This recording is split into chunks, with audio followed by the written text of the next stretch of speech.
तृणमूल नेता बापी रॉय हत्याकांड में इस्लामपुर पुलिस को बड़ी सफलता मिली है।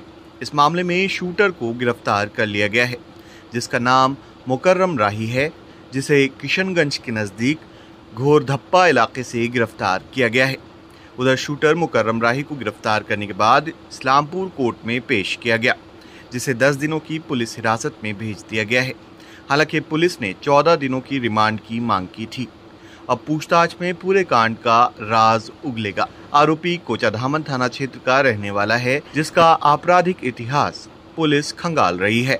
गौरतलब है कि 13 जुलाई को इस्लामपुर के श्री कृष्णपुर इलाके में एक ढाबे पर तृणमूल पंचायत सदस्य के पति और तृणमूल नेता बापी रॉय की हत्या कर दी गई थी, जिसके बाद काफी हंगामा मचा था। इस वारदात में शामिल अनिकेत सरकार को पुलिस ने विधाननगर से गिरफ्तार किया था। देखুন আজকে মুক্কা রাম রাহি নামে একজনকে ফরওয়ার্ড করা হয়েছে। এই কেসে তাকে প্রিভিয়াস একজন অ্যাকিউজকে অ্যারেস্ট করা হয়েছিল, যার নাম হলো অনিকেত সরকার। ডিউরিং ইনভেস্টিগেশনে তার লিডিং স্টেটমেন্ট অনুযায়ী এবং টেকনিক্যাল অ্যানালাইসিস অনুযায়ী তাকে আইডেন্টিফাইড করা হয় এবং তাকে অ্যারেস্ট করা হয় গোয়ালপুকুরের থানার ঘোরধাপ্পা নামক জায়গা থেকে।